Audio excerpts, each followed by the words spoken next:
Hey, it's Jerry here. What am I doing? I'm making sure this M5 stack doesn't burst into flames, because that's been happening a lot lately. Seriously, it has. I have 3 of these units that are faulty. I destroyed them. Essentially, they all blew up. They let out the magic smoke.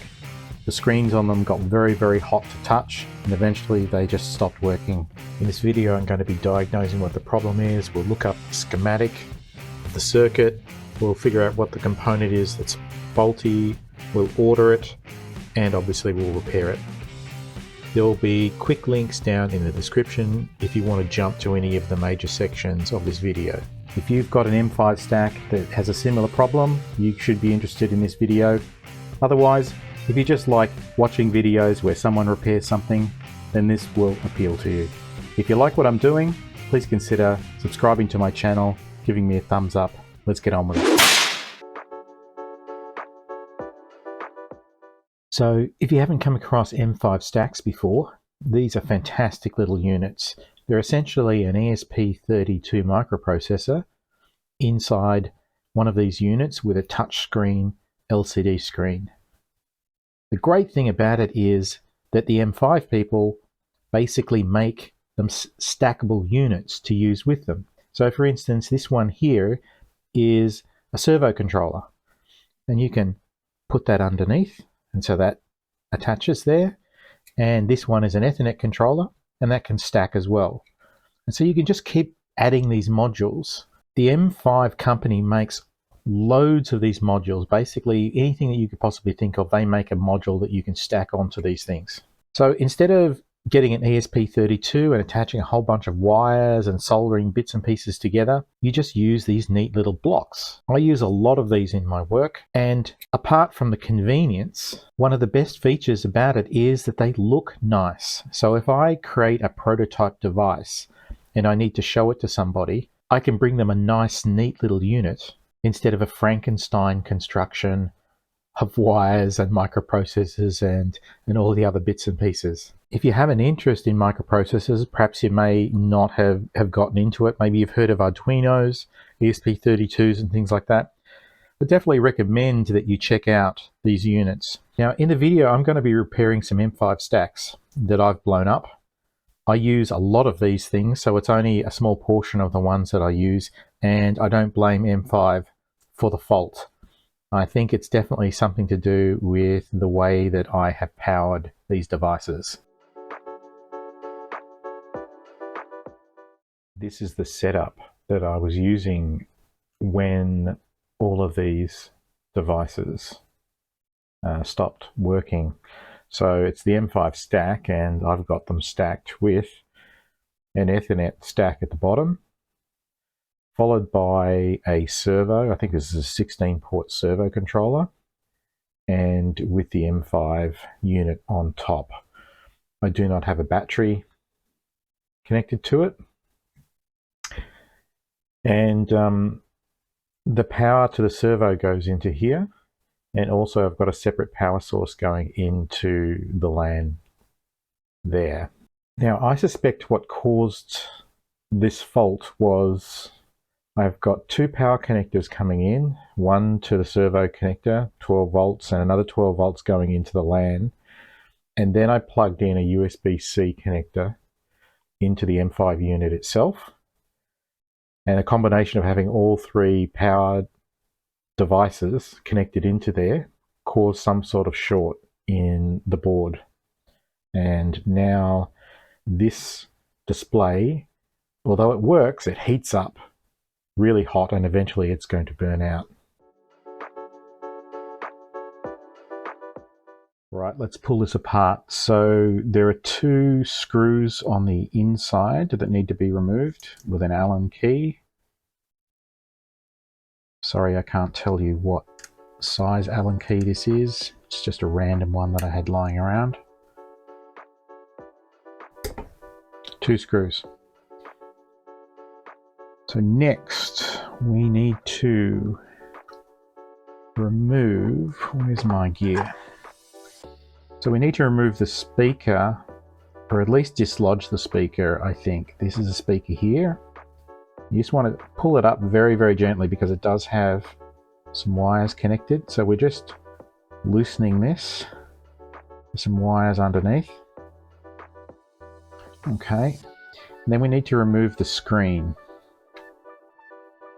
So if you've got one of those suction cups that they sell for removing screens from a mobile phone, that might be worth using. Otherwise, if you've got a spudger, it's just a matter of getting underneath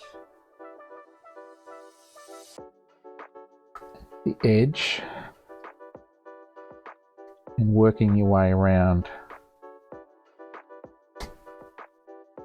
with something. So it's just glued on. It's glued on quite tightly, obviously, but you can get a sharp edge under there. So we just need to run that around. So we need to be careful because there are cables under here. So we don't want to go too deeply into it. At all possible. And then eventually we should be able to just lift it up. And I think the ribbon cable is at the other end. So you've got these 3 circles down here. So the ribbon cable is at the other end. We want to be gentle when we get to there. Okay. And then we want to remove the ribbon cables. So to do that, we simply lift up the flap like that. And then we can gently, if I had a pair of tweezers, that would be better. Gently pull that out, and there's actually 2. I don't know if you can see that, so there's one after the other. And we're going to do that for both of them. Gently remove those ribbon cables, and then we can remove the screen completely. Okay, so that's how you would replace the screen if your screen was broken as well. So then to get the PCB out is just a matter of sort of flexing the board a little bit to release it. Yep, so I think actually pressing from the side that had the speaker on it is probably better. And there's that. What is that? Is that a vibration thing? Or is that a microphone? What is that? Not 100% sure, but anyway, so we just need to pry that off as well because that is stuck down. Okay, there you go. The unit has been removed.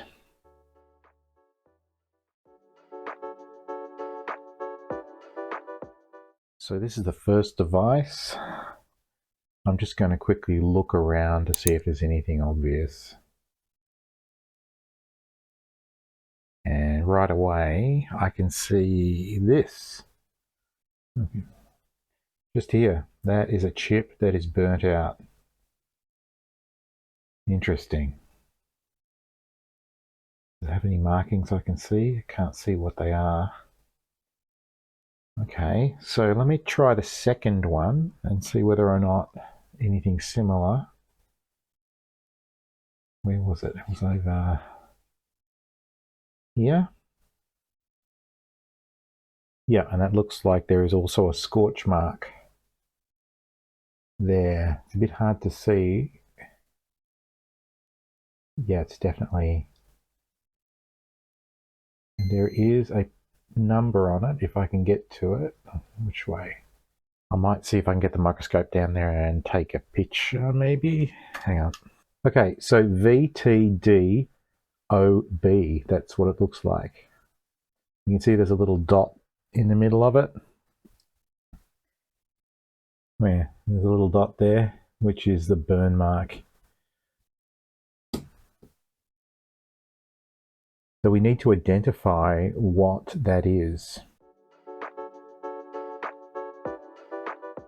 I'm not an electronic engineer, so I'm just going to have to use some little bit of common sense to try and figure out what this chip is. So I'm looking at it here. Here's a picture taken from it. Unfortunately, it's got a black PCB, which is a real pain because it's very difficult to follow traces and things like that. It's not impossible, but it makes it more difficult. But I noticed that there is an inductor sitting right next to it. And this is an 8-pin chip. So the first thing I'm going to do is look for an 8-pin chip connected very closely or associated with an inductor. So we can discount anything that doesn't have 8 pins. So there's one over here that looks like it's 8 pins. And there's one there. And one there. What else? And one there. Okay. So what we want to do is we want to look for that inductor because it's there's one right there. L4 2.2 2R2. So right away, I'm guessing that this is SY7088. So I've got to go onto the internet and take a squiz and see if we can't find that. I found a data sheet for this chip. It looks like it's some form of boost circuit. So it's a high efficiency synchronous boost regulator that converts up to 5.5 volt output voltage from voltage as low as 2.3 volts. So that would make sense that perhaps this is to do with the battery that the M5 stack uses, and this makes sure that the voltage coming out of the battery is always boosted up to the 5 volts or whatever it is that's needed by the microprocessor. A quick look on AliExpress, and there's loads of these chips available. 5 pieces for essentially $5. So we can definitely get some of these. Obviously, I could buy them probably from Mousia or from DigiKey. It would be a lot more expensive, and I'm not in any hurry to get them, although for you watching, it'll be instantaneous.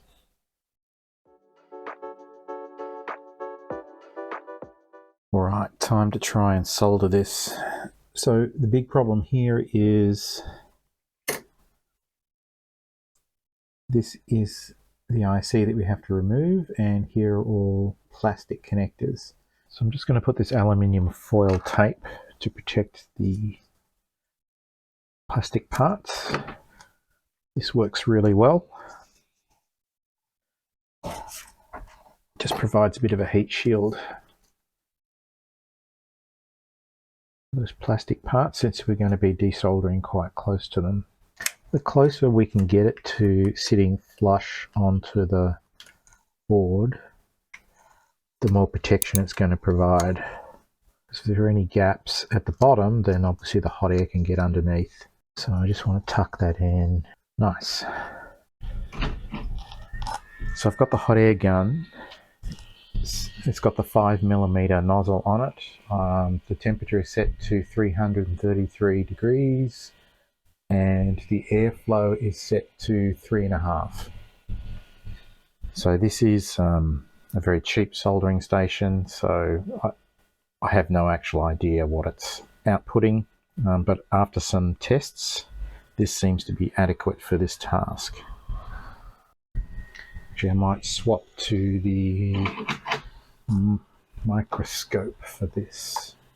Let this thing heat up a bit.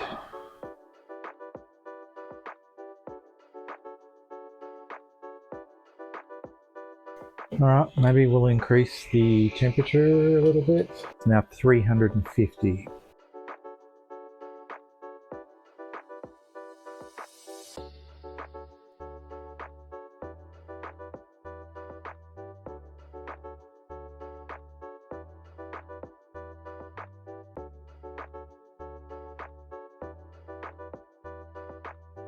I'm just putting a tiny bit of solder on the edge of this tip.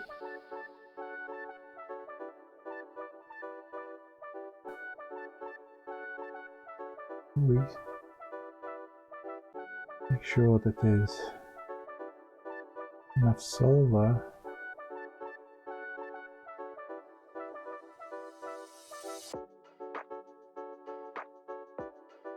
These pads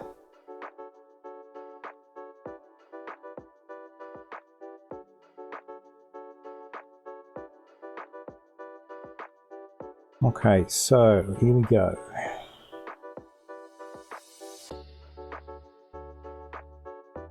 See if we can get this chip.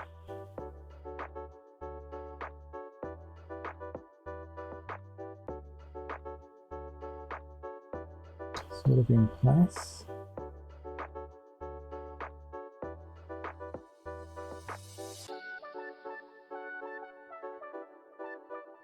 Looks sort of where it should go.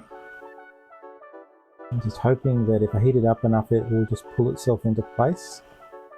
As it does, surface mount technology, surface mount chips, components, whatever, do tend to pull into the pads when they reach molten state if you have enough solder on them. I'm not 100% sure that I do. Okay, see how that goes. Give that a moment to cool down. I really want to get rid of that flux that's on top of the chip so that I can see it a bit more clearly. Okay, I think that's on. Let's put the missing resistor back on. Hopefully, if I can find it, because it's so tiny. Getting it on there in the right spot. It's going to be a struggle.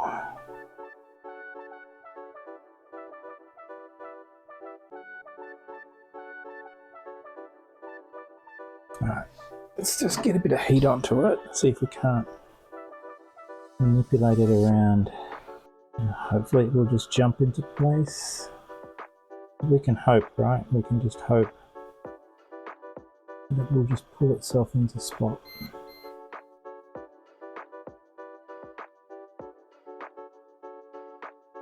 And I think it has.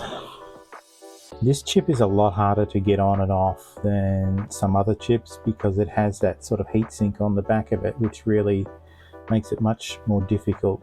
Requires a lot more heat than it would normally do.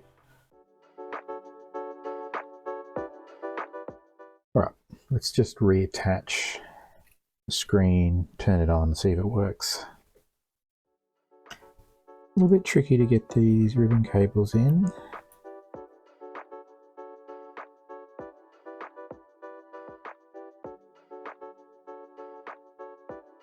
Okay, that's better. Okay, so we've got them both in. So I guess we can just try and power this on. Alright. Fingers crossed.